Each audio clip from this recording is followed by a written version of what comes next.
Yeah. Right. Okay. So I've been talking about 3 levels of data in my program. And we're doing the hot hand study. So we're making an analogy to the idea of a basketball hot hand. Now, the first level of analogy is shown by my screening files, which will say M for hit, N for just as good, like you got fouled on the shot, and 0 for a miss, whether it was a hit or miss. And you could just tally up the hits and the zeros and look for correlations between how often you're hitting earlier in the game and how often you're hitting later in the game, to see if a person who starts out playing well by this measure ends up playing well. Now, this is analogous to basketball shots where the only thing you record is whether the ball went in. You don't have any information about how close it came to going in or about how difficult the shot was. Nevertheless, there's a huge amount of this data, and you can reason that any biases would even out, and that we'd have an average difficulty of a basketball shot, an average case of how close it came to going in. The second level would be shown by my raw AIF data. Okay, so this is a turn where there was a clear best move for black to play, white to play knight f4, holding white's disadvantage to just half a pawn.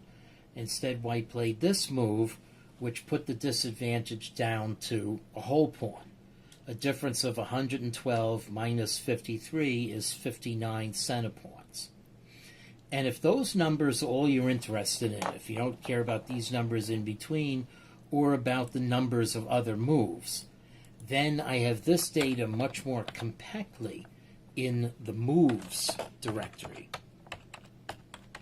Okay, so now if we look at the same game here,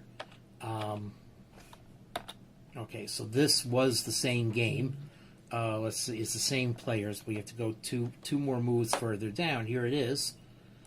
This is the value of the best move was half a pawn advantage to black, the knight e2 f4.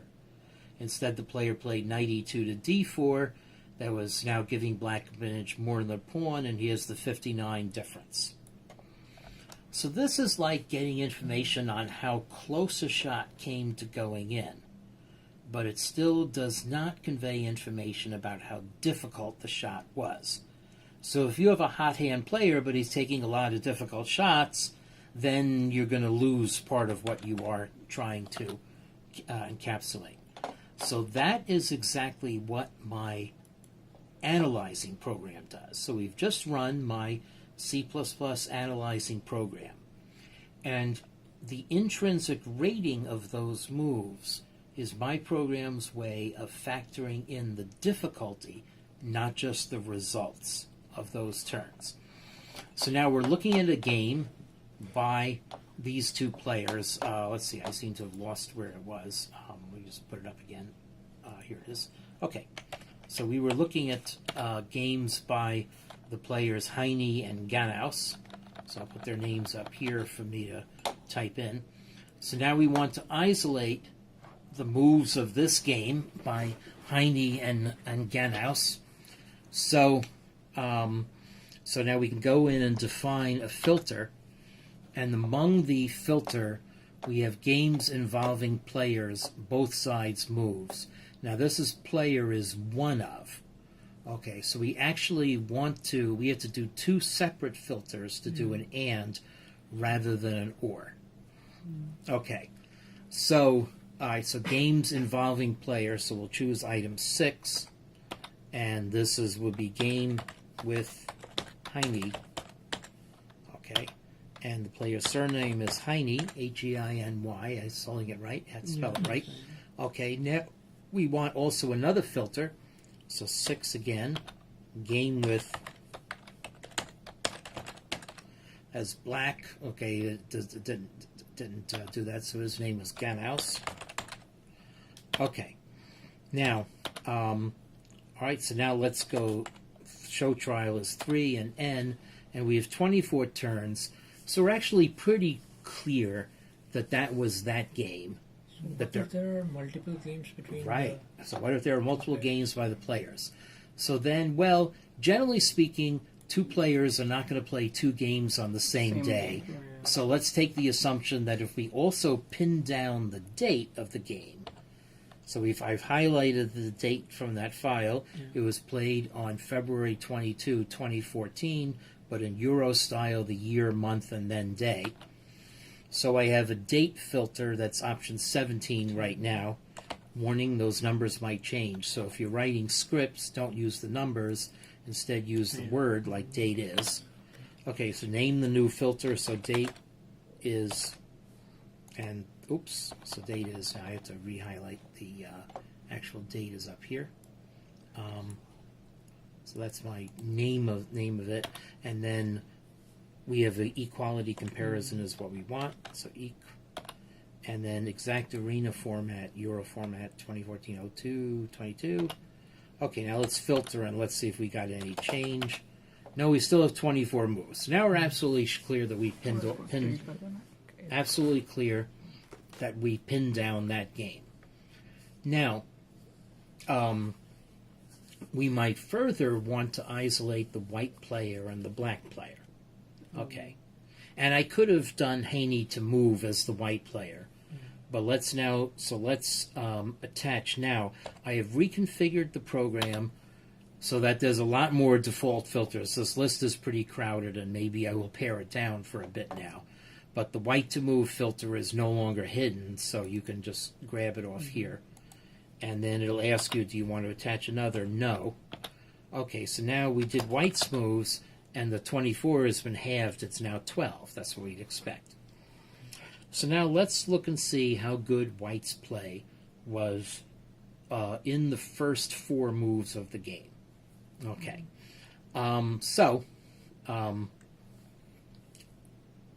We're going to make one more filter. And we're actually going to make two of them. And this is now move number, I should call it turn number.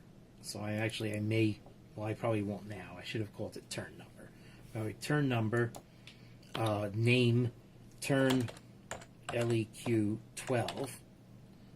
Okay, and this will be a less than or equal to comparison, turn 12. And now we want one more of these things, so we'll do move number again, and this will be turn GEQ 9. We want the greater than or equal to comparison and 9. Now we'll finally filter that down. And now we have just the four turns that were played. Now, this is rather like using a hammer to smash a gnat, because I do intrinsic rating runs on thousands of moves at a time. We're just going to do 4, but it will work. So we go into here, and now there are tons more parameters even than there used to be, but I've configured it so that the basic S and C fit is all set up. So we just need to go, but before you hit go, let's do Heine turns 9 to 12. Give it a throwaway name if you're not going to care. I didn't even type Heine correctly.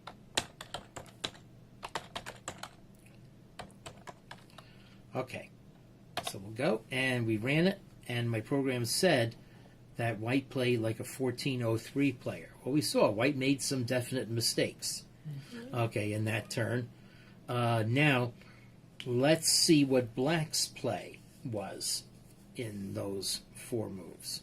So can we get Heine's actual rating over here? Now, you know what it is, because the one thing about the data that I've mostly made available to you is it's controlled in that the players are evenly matched, and all games in a file are essentially the same rating.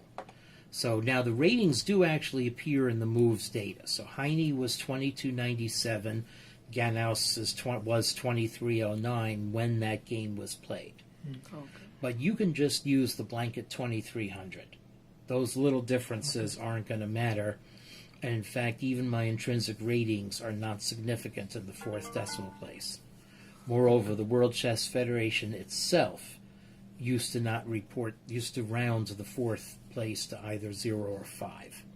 So we can compare the actual rating and the IPR that we got to find out whether the player is hot or not in that. Hot or cold, that's right. So here, you could make the judgment that not only, so here, Heine made a 63 center point error, then a 59 center point error, 27 center point error, then this turn, which we included, he got.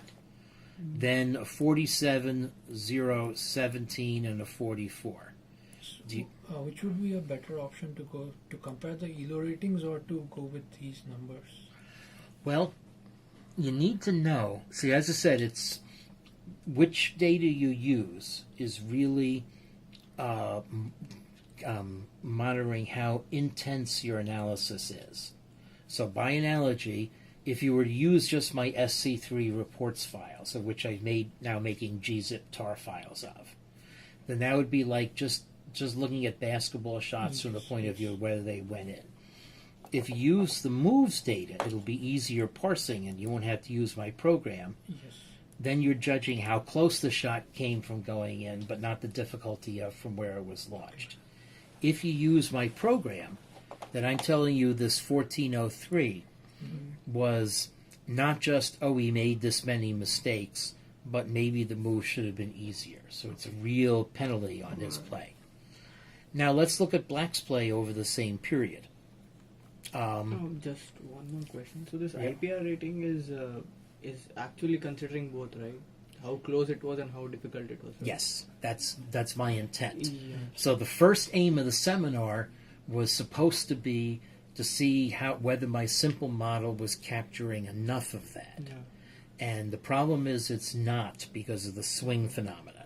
Okay. So we do have one team that's going to be getting to the heart of it and doing a big data style way of investigating the swing phenomenon, the use of the values at lower depths. That might be free of the issues that I've had with my purely frequentist approach. Okay. And also this IPR rating is only considering the moves that we have filtered. It does not consider the moves previous or after. Does not. Right. No, in fact, now I can do. So let's actually first do the IPR for Haney's performance in the whole game. I'm sure it's going to be dismal. So let's now, option 9 or detach is to detach a filter. So now we want to detach these turn filters. So 50, then you could say yes to detach another one, then 51. But in scripts, you want to use the names that you gave the filters, because the number of filters is going to change as you make more. Okay, so no more detaching. Now, you can always look 3N, I'm back to 12 moves.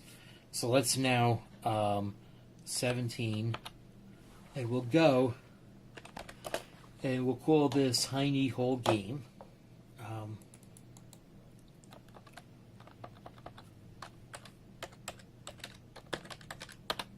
Okay, and so 1924. So he lost the game. So he played the whole game about 375 points below his strength. Mind you, the error bars are enormous on any individual reading, such as to be vacuous almost. But now, we're just looking relatively. Let's look at Heine's turns 13 to 16 in this game. So let's see if they were better anyway than 1404. So we'll go again in here. And now we need move number filters. So 31. Turn.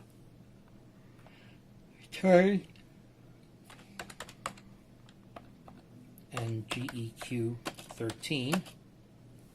Actually, but I need to say GEQ 13. Otherwise, it's not going to understand me. 31. Turn LEQ 16. Okay, so 0, 3N. You can type ahead. So now again we have 4 turns, this time filtered by, except that I forgot to put the number in 13, so those are bad names. At least it says what the filters were.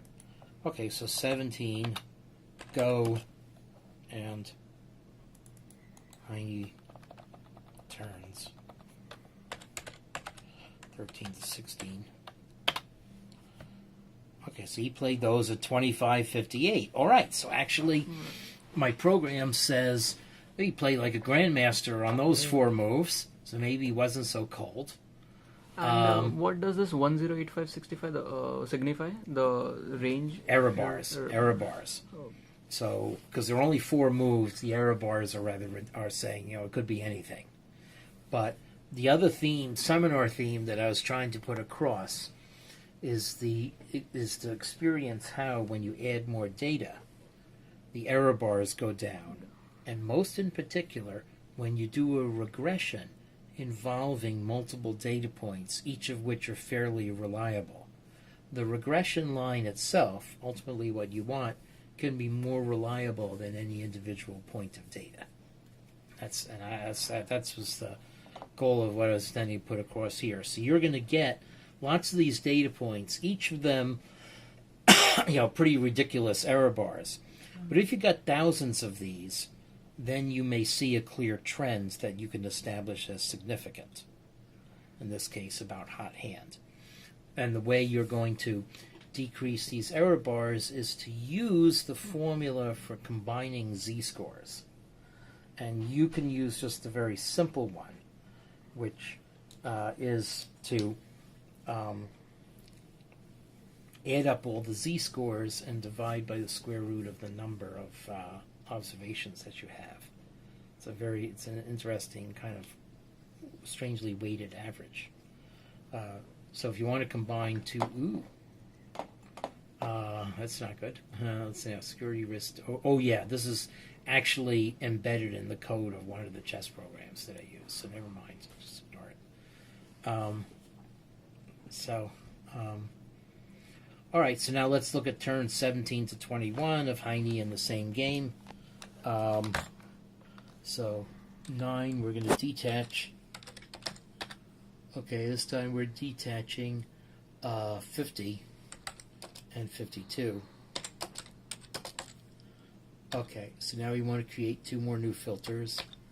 So, by the way, you create these filters in advance. Okay, so move number. And then turn GEQ 17. GEQ 17. Then move number again. Turn LEQ 20. Q20. 003N. Now we've got, only 3 filters. Because one of those filters, let's see, so what? Rating 17, lesser than 20. Why did we only get 3? That's interesting.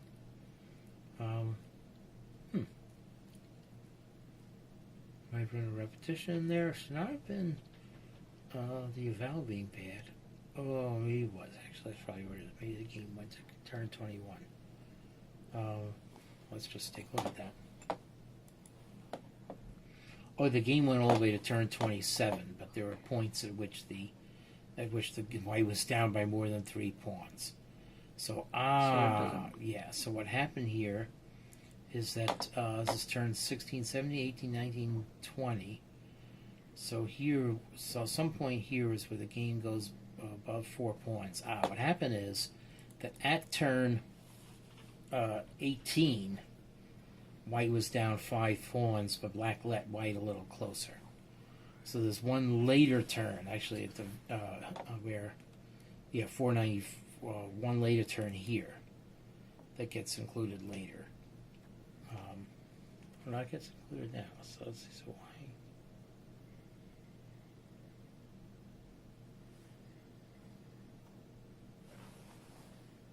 Again.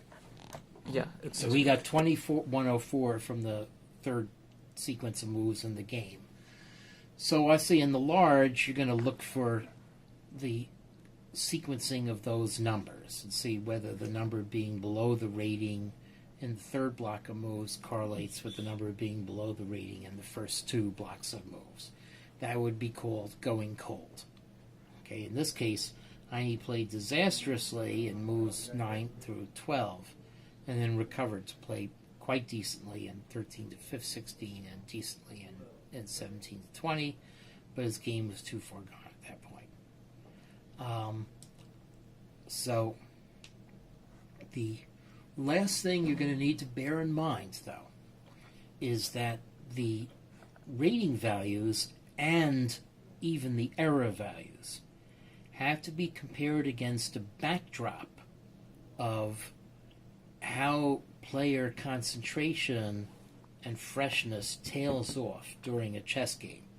So now the analogy might be how basketball players play in triple overtime. Do they miss more shots? I don't know if that study has ever been done. Do they get fatigued?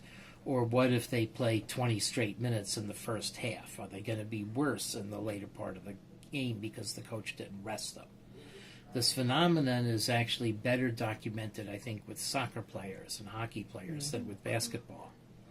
But that's also got to be factored out. So you want to also take a general average where you're doing turns 9 through 12 of the entire data set that you're drawing on and meter the average rating from that. So now, if I do that, so let's see, so I've got 3 turns filtered by 8 filters. So I want to keep these 17 and 20, but I want to get rid of the filters saying which game it was and what its date was, and even whether it's white to move. So let me go and detach them. So 13, yes. 14, yes. This is only use the numbers only if you're doing it at the screen. I guess that's fine. So I'll say no to that. Do you also want to remove the date filter? Oh yeah, I'm sorry. That's the other thing I meant to do. You're exactly right. Yep. Good. So the date is, it was just above the top of the screen. That's why I didn't see it. 4. No. Okay. There we go. Now. Okay. So now I got 568 turns, all white moves from the whole file that are between turns 17 and 20 of any game. So let's just now go. And this is AA 2300 into a 1-4 turns 17 to 20 SF7W2. Oops. Oh, I didn't. Yeah. Oh, I had a. Yeah. Okay. So obviously when you script it, then you don't have that problem. 17 go is now. Where can I scroll back to? Here's where I typed it. Oh yeah, that's the problem. I left a space. Okay.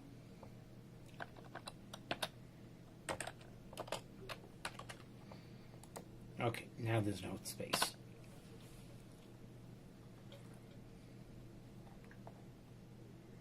Oh, that's very strange. Wow, it did not. 26. Yeah, it's a case where it's 2603. That's strange. So that's actually a case where the symbol 2 parameter fit didn't fit.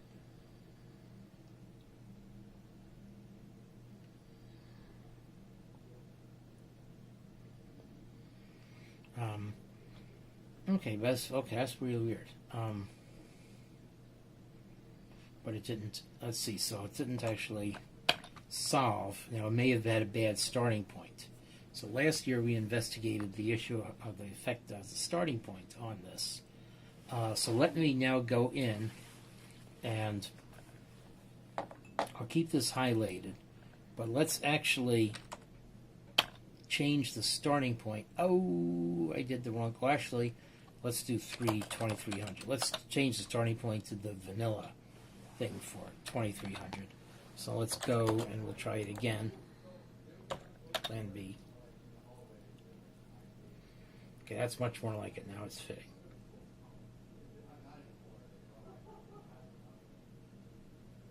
And this is pretty close.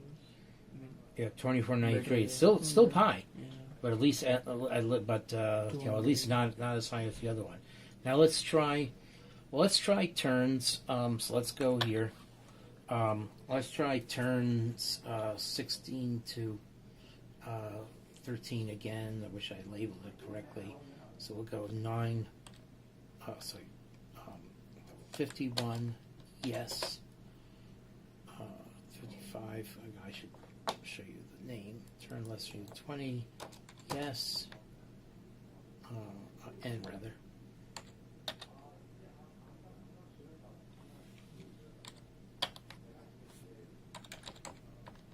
Okay, so we want turn 50 and 50. We want this one first.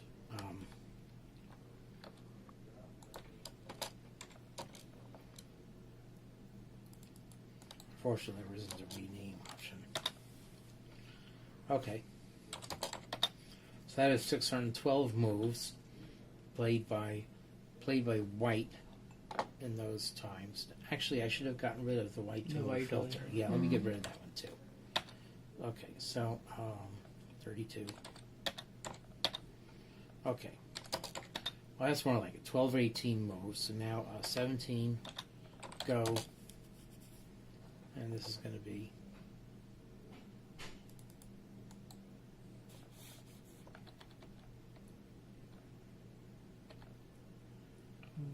I think we have 13 to 16.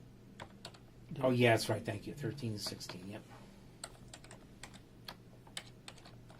So again, it's superior to write these in scripts rather than do it by hand. Okay, so we got that, and this now is.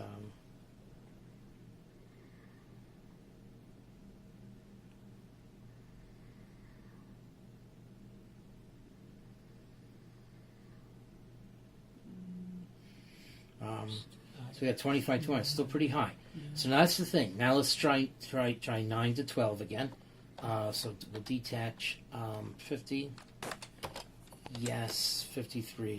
Again, I should really be using the names. That's fine. So 8. And now let's do 52. Yes, and let's do equal to 13. Oh, 54. That's the 12. Yeah. N. Okay, so now 17, go, and now we do this with turns, 9 through 12.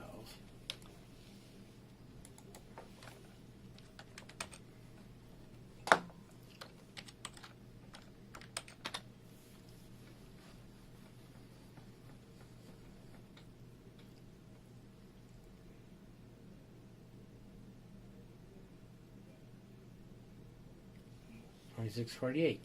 So that's interesting. Now let's start counting up from turn 20. Okay, so 9, then 52. Yes, 12, no. And at this point, I'm starting to need to script just for my own sanity. So we have. Okay, so let's now just compose the script I want here. So we have new filters. Move number, turn GEQ 21. GEQ 21. Yeah, that's right, GEQ 21. And then move number, turn LEQ. Oh, I see. Yeah, GEQ 21. I repeated twice. That's what I want to do. LEQ 24, LEQ 24. Then done, and then run fit, go, AA,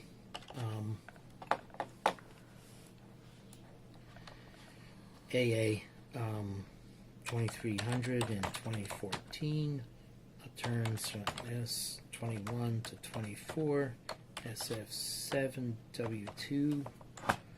Okay, now. Copy that line.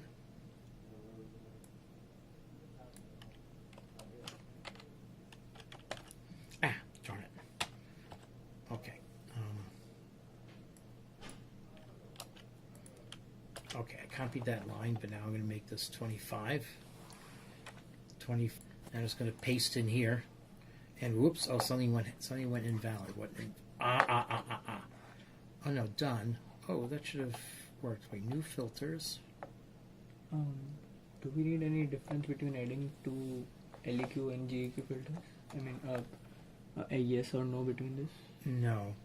That should have been a new filter. So let's see. So what did I do wrong in the script? New filters, move number, done, run fit, go.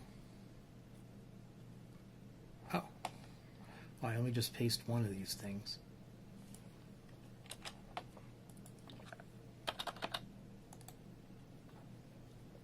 Valid name menu, main menu. Oh, empty data, please fill game turns. What happened here? Okay, let's see. Sometimes you have to new. Oh, I was already in the filter. No, I'm in the main menu now. Wait a second. Yeah, new filters. Oh, yeah, see, wait, sorry. So let me just. There might be stuff. Actually, what's probably true is that the stream is simply not empty. So let's just go 8 for attach. And then -3 to cancel. Okay, now I know all two were filtered out. So let's see. Oh, somehow all of those got loaded. All right, so let's just clear filters. We'll start again. We do want to attach the default filters. The two default filters are this PNEW4 norm. Okay. And RC0. Which gets rid of repeated positions. Okay. All right, so now let me paste this. Okay, so now it's definitely right. And now it's going to do the regression for us, and it's going to scroll through all of them. Oh, no, there's something wrong in menu and main menu. Empty data, please. Oh, I know what I did wrong. I forgot to detach. Yeah. That's what I forgot. Stupid. Okay. Yeah, I forgot to detach. That's why I got stopped. Okay. So I'm sorry. So so it's done, run fit, go. And now what we need to do is we need to detach. I think, detach, turn green equal to 21, yes. Turn less than or equal to 24. The data set got 0 because of that. Yes, and then no. Okay, and then now the other thing is I already created these filters. So once you've already created them, then you can simply attach them. And it becomes easier also to do the script. So at this point, actually, creating a filter automatically attaches it too. So let's actually. So we are going to get a message saying filter already attached. Let me clear filters again. 10 and then attach RC0, yes, and then PNEW4 norm, no. Okay. All right, now I'm going to paste this again, and let's see if it bombs on me now. Well, it was at that fit, that's why that's going. Okay, so now it's going again. Okay, so this time it's going. And then after it stops, we will...